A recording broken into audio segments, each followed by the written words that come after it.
July 1st, 1982, 20 years to the day since Medicare was launched here at the Saskatchewan Legislature in Regina. It's getting increasingly difficult to find many Canadians who can even remember paying the doctor without Medicare. It's almost impossible to find anyone against Medicare. I think we should keep the system that we have now. I don't think that many segments of the population would be getting adequate medical care. They just couldn't afford to pay for it. Paying doctors directly, sometimes maybe you may not have the money at the time when you need doctors' attendance. So I think it's a very good program. I think that one of the nicest things that ever happened to Saskatchewan, and Saskatchewan was the very first province to have it, was Medicare, and I hope it stays. Canada's national Medicare program had a stormy birth in Saskatchewan. The attention of the world was focused on this sparsely populated province of the Canadian Prairie in the summer of 1962. But unique innovations in medical care delivery have always been part of the Saskatchewan experience.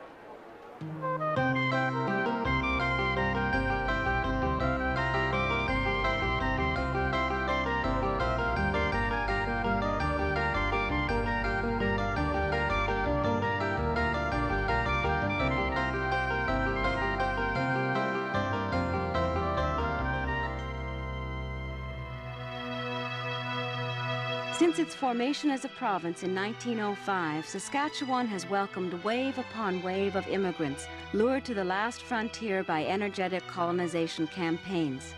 The settlers came to escape the class-ridden peasant societies of Western Europe and industrial England. In Saskatchewan, they found a new feudalism of despotic railroad companies and grain cartels. Co-ops and wheat pools became their response. The true ideology of early Western Canada was survival in an inhospitable environment. Life on the far-flung homesteads of the Canadian prairie was dangerous, far from neighbors, far from medical care. The twin necessities of self-reliance and mutual aid became the character traits of all pioneers, regardless of status or origin. For the settlers, sheer survival demanded emergency care to protect life and limb. Women who bore the brunt of child-rearing anyway assumed their traditional role as healer.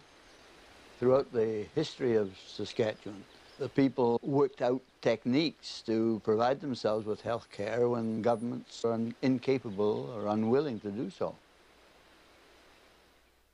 The women of Saskatchewan were the ones who became terribly concerned before the First World War about tuberculosis, which, as you know, is taking a heavy drain of our population. And they organized the Anti-Tuberculosis League. They built 3 sanatoria. Imagine. Free care. It was the first free care in the hospital province's history of people suffering from tuberculosis. I was called out to this delivery. They used to send the father out carrying in water, you know, boil everything. And so I phoned for Mrs. Bray and asked her to come, that I'd have to put forceps on, and I got my chloroform and everything ready. So we were in the bedroom, and we laid crossways across the bed, and her legs were tied up, and Mrs. Bray was dripping the chloroform at one end, and I had the forceps at the other. And when this expectant father dashed into the room, and, "Hell, you ain't going to put them irons on my wife, you get the hell," and I pushed him off, you know, shoved him off, and was trying to get things, you know, it's quite a difficult procedure. Here, back he comes again. So finally I looked up at her and I said, "Mrs. Bray, we got to put him out." She says, "You said it, doctor." And she grabbed the chloroform mask over his face. He was leaning right over, you know me. She put the chloroform mask over his face, and he passed out. She anesthetized him, so she rolled him under the bed, and we delivered the baby. As early as 1914, farmers in remote areas levied a charge to each other in order to guarantee an annual retainer for a doctor to live and work among them. These municipal doctors became the norm for providing medical care to the homesteaders, especially during the Great Depression. There was no specialist. I took out appendixes and fixed hernias and took out gallbladders. You had to do it. You did it or it didn't get done. We had a lot of infections, pneumonia, lead poisonings, and I delivered a lot of babies. Women had babies in those days. Well, poverty was all over the world. It wasn't just in Canada. And I think they could have survived the poverty, but it was the failure of everything to grow, you know, an inability to grow things. In the spring, the farmers would seed their gardens and they'd seed their crops, and the hot, dry winds would come along and blow it all out and cover it over, and it would never sprout, it would never grow. And the grass fields where the cattle grazed, the grass would die. I'll never forget the dust storms. They were terrible. Your clothes and your face and your hands and everything would be black with dust when you got to the farm. You'd get inside and out of the wind, and those little houses that they lived in were often cold and poorly ventilated and dusty. The dust would blow in through the windows. Just like a dust bowl. You think you were in the Sahara Desert.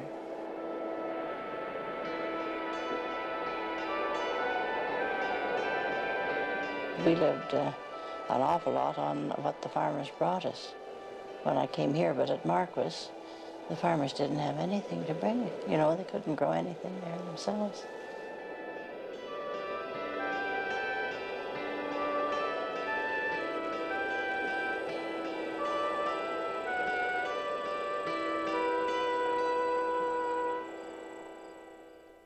The Cooperative Commonwealth Federation, the CCF, the forerunner of the new Democratic Party of Canada, was formed in Saskatchewan in 1933 by a desperate coalition of farmers, co-op groups, and socialists responding to the Depression in the Dirty 30s. One of the major planks of the original CCF platform was free health care for all. The doctor was a friend of the family. This was his community. He settled in that community and was probably going to be there the rest of his or her life. And there was a relationship. He was your doctor, you know. He talked about our doctor. After the war, doctors began to concentrate in cities. It was hard to get doctors in small towns and villages. Doctors went into the cities and said, if you want us, come to the city and we'll be here. And so there was an impersonality relationship between the doctors and the patients. You were patient number so-and-so. You're no longer Joe Bloke from the southeast quarter section in the township. That personal relationship was gone. And because of that, a totally different attitude. You could be treated as a customer. You represented a certain amount of money at the end of the month or the end of the year, rather than as one of my neighbors who needs some help and we'll worry about the money later on. So the whole relationship changed, as it has for many other professions. Since the election of the CCF government of Tommy Douglas in 1944, some form of Medicare was inevitable for Saskatchewan. By 1946, Saskatchewan had in place Canada's first insurance plan covering the cost of staying in hospital for all citizens of the province. Once the federal government finally agreed to share in health costs with the provinces in 1957, the Douglas government moved to cover doctor bills as well.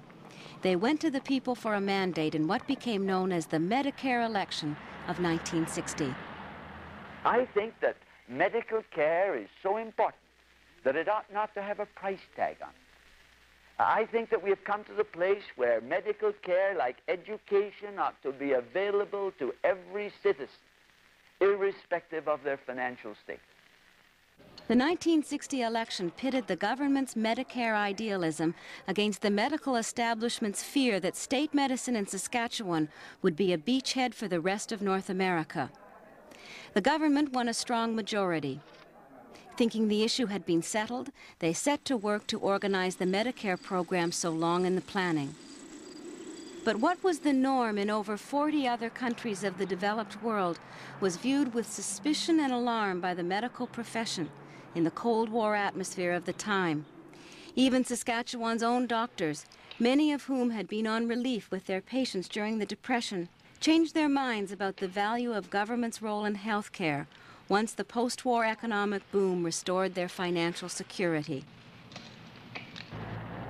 In 1961, Tommy Douglas assumed the leadership of the new federal NDP, leaving Woodrow Lloyd as premier to persuade the province's angry doctors to accept the Medicare plan the people of Saskatchewan had voted for a year earlier. The request is simply that you give the plan a fair trial, that you participate in its planning, thank you, gentlemen, and administration to the end that it may become a better plan for you and the people of the province. However, the doctors were not convinced. Anti-government protests were organized, playing upon the fears of the people. Our great concern is, with our doctor going, is that our boy has a chronic ailment, and we don't know when this is going to happen, and we just had our feeling of security knocked right out from underneath us, as far as I'm concerned. Did you know we had an open heart surgeon in Regina, and now he's gone? You know, the thing that worries me about this, I'm beginning to feel like a cornered rat. The people have requested a delay in this plan, and we've done everything we possibly can do. We can't do any more, and our doctors are leaving. What's going to happen after July the 1st? Canadian Medicare was born in Saskatchewan on July 1st, 1962. Few Saskatchewan doctors attended the delivery. 90% of the province's 800 doctors closed their offices in protest. The doctors were on strike. Today, the lines are firmly drawn. The government is putting Medicare to work, and the doctors are putting their emergency service into operation. Negotiation has failed, and today it's come to a physical test of strength. The doctors have locked their office doors and say that from now on, they will treat only emergencies. I am Peter Churchill of News Magazine, and this is the emergency ward of Regina General. In every country where a form of Medicare has been launched, it has been over the objections of the medical establishment. This is like asking the doctors if they would like to try a hanging, and if they didn't like it, it could be undone. Yeah, the feelings were running very, very high.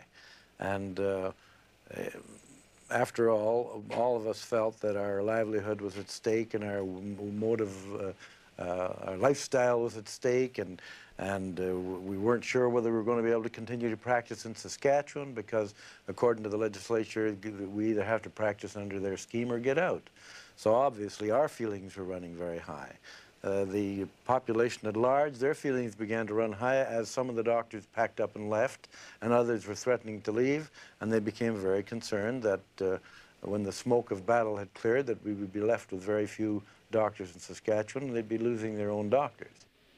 We feel we cannot practice under state-controlled medicine. It seems to me the government has given us no choice but to leave. By absencing myself doesn't say that I'm giving up the fight, but that I'm promoting or extending the fight for professional freedom from elsewhere. But there are doctors in the province who have dissenting signs in their office. One of them is Dr. O.K. Jertis of Prince Albert. I simply could not refuse to see a patient who came to me that was ill, regardless of whether we're practicing under the Medical Care Act or any other way you look at it. If someone comes to me and is ill, then I certainly could not turn that patient down. Well, this was very tense. I was appointed to the Medical Care Insurance Commission, really for want of anyone else to go on it. And the doctors then just got so that they would hardly talk to me. My own partners would hardly talk to me. The clinic was under real stress that last month or so as the boys put up signs saying this clinic will be closed on July the 1st, and I kept putting up my signs in the same building saying this office will be open here or someplace after July the 1st. So we got into a real tough stress situation. With me in the studio here in Regina this afternoon is Saskatchewan's Premier, W.S. Lloyd, and a member of his cabinet, Alan Blakeney, the provincial treasurer. Premier Lloyd, what are you going to do, sir, if the doctors continue to refuse service? Well, obviously there has to be a settlement in this one way or the other. I cannot bring myself to believe that doctors will continue to punish the people of the province in that way. We are making as much provision for bringing in doctors in an emergency and in a full-time basis as it's possible for us to do. The government recruited doctors temporarily from Britain's National Health Service in order to reopen hospitals in the most dangerously undoctored areas. I was working in a practice in Norwich, and I was eating my toast and marmalade at breakfast, and I read in the Daily Telegraph that English doctors were being recruited, so I rang up Saskatchewan House and said that I was interested in coming, and did they want me, and they warned me that I might expect unpleasantness, and they hoped that I realized that, and I said I did, and I'd come anyway, and in a couple of weeks I was on the plane. They gave me my ticket, and I was off. How did you come to this decision as a result? The best way I can summarize it was it's like being in a bad Western movie. There was a kind of furtive air about the whole thing. We were hustled into a car, taken off to an outlying motel, and given very stern instructions to absolutely stay there. But the College of Physicians had a very good espionage service, and they sent one of their English doctors. He was very agitated when he came. It was obviously not just a routine mission. He was very much involved in emotionally involved in delivering this message, and he said, I know you guys have come over with the best of intentions, but you don't understand the situation. The government is deceitful. You're getting into something you'll be sorry about. I beg you to go back. No matter who you talked to, the emotions and the bitterness of the situation came through.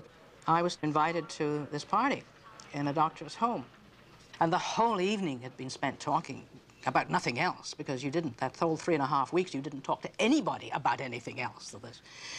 And finally, he leaned towards me, and he sort of waved his fist, and he said, I can foresee the day when there will be barbed wire on the borders and jackboots in the streets, in this kind of intense voice. And I can remember still sort of standing, looking at him with a sort of stupid look on my face and saying, you don't really mean that. He said, I mean it, I mean it. I'm convinced this will happen.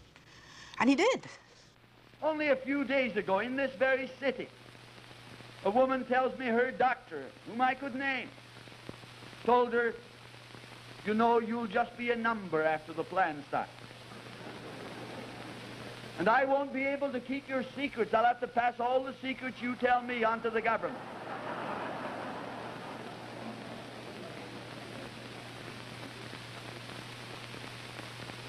Now, this sort of propaganda, in my opinion, is an insult to the intelligence of the people of Saskatchewan.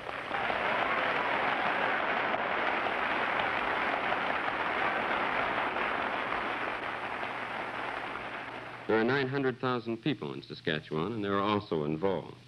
They're rather angry and slightly frightened. They're caught in a quandary over the benefits of Medicare if it means the loss of their family doctor. This last week, the fight has generated a lot of emotional heat. The louder the shouting, the cloudier the issues. As the feelings rose, scare signs materialized. Racial slurs followed a government announcement that if local doctors wouldn't work under their program, foreign doctors would. Imports were caricatured by a hawk-like nose and an oriental pigtail.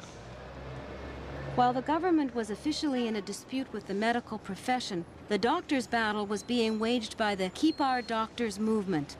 The KODs were a pro-free enterprise, anti-socialist, anti-government uprising, which owed as much to the traditions of rugged individualism found in farming communities as to any specific opposition to a tax-based medical insurance system.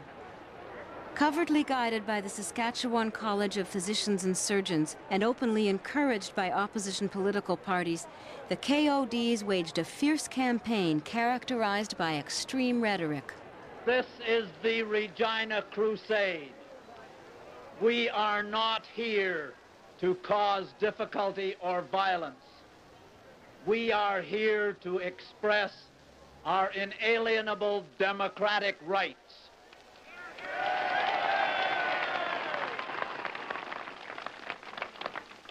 We are here to say that this is a bad law.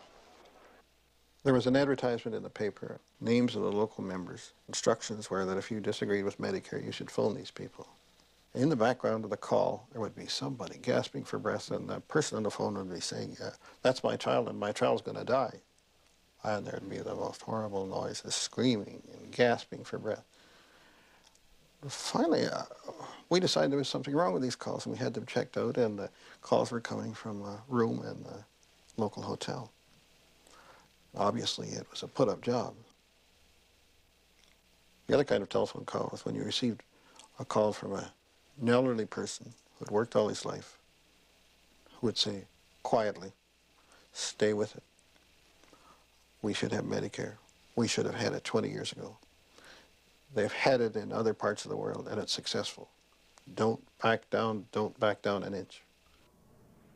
In response to the doctors' strike, the pro-Medicare forces developed community health clinics, staffed by many of the airlifted British doctors, as well as local doctors sympathetic to Medicare. When we established Medicare, we knew that it was just an insurance system. And some of us wanted to make it more like a health service. And a small group of us met for months before Medicare came into effect to discuss how we could restructure healthcare services under the umbrella of health insurance. About 40 community clinics were either operating or being planned by mid-July, providing concrete evidence to the medical leadership that the threat of alternative medical service was developing quickly along cooperative lines. The negotiators for the government came to realize with the growth of the community clinic movement that there was a basis of support much stronger than they had recognized. And the medical profession also recognized that, so that as the government's position grew stronger, the medical profession's position grew weaker. The effectiveness of the Keep Our Doctors movement peaked on July 11th in front of the legislature in Regina. Already near the end of the second week of the strike, the government showed no signs of relenting. The KODs called for a massive public demonstration to force a repeal of Medicare. While organizers bravely called the crowd 40,000, local police estimated less than 5,000. Afterwards, the momentum swung to the government.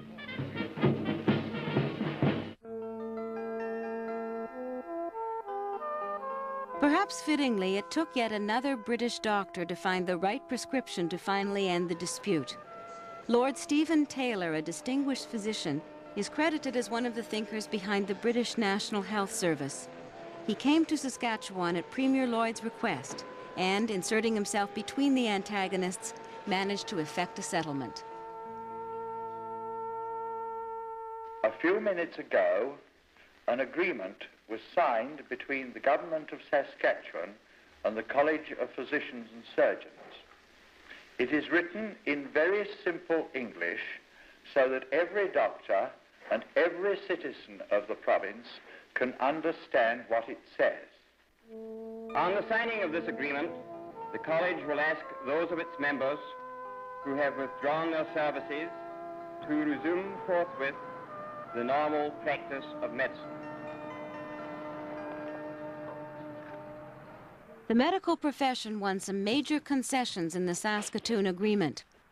Doctors retained the right to bill the patient directly and to opt out of the plan and still have their patients collect from the government.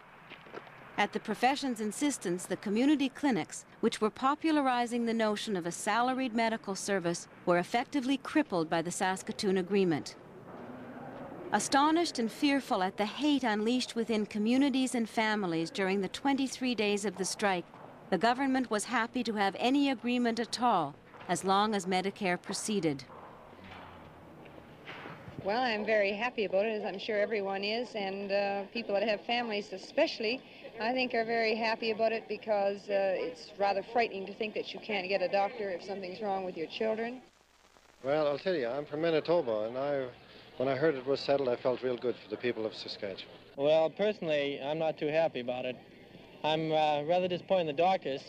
Myself, I'm a medical student, you see, and I hoped they'd fight it to the end, and I was kind of hoping the government back down. Personally, being dead set against socialism. Are you going to stay in Saskatchewan?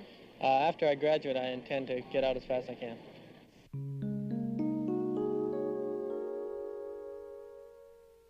Once again, Saskatchewan led the way. After 1 year under Medicare, Saskatchewan had more doctors making more money than ever before. In spite of the compromises, the Saskatchewan Medicare plan became a major success, envied by other Canadians. In 1964, Saskatchewan Chief Justice Emmett Hall headed a royal commission which recommended a national Medicare system based on the Saskatchewan plan. By 1971, all provinces had joined. In 1980, Justice Hall was asked to review the state of Canada's healthcare system and concluded that Medicare remained Canada's most important and most popular social program. The destruction of Medicare would not be tolerated, and any government that came forward with a proposition to discontinue it would be thrown out of office, as they should be. Because of all the services that have been developed, it has the greatest potential socially for all citizens.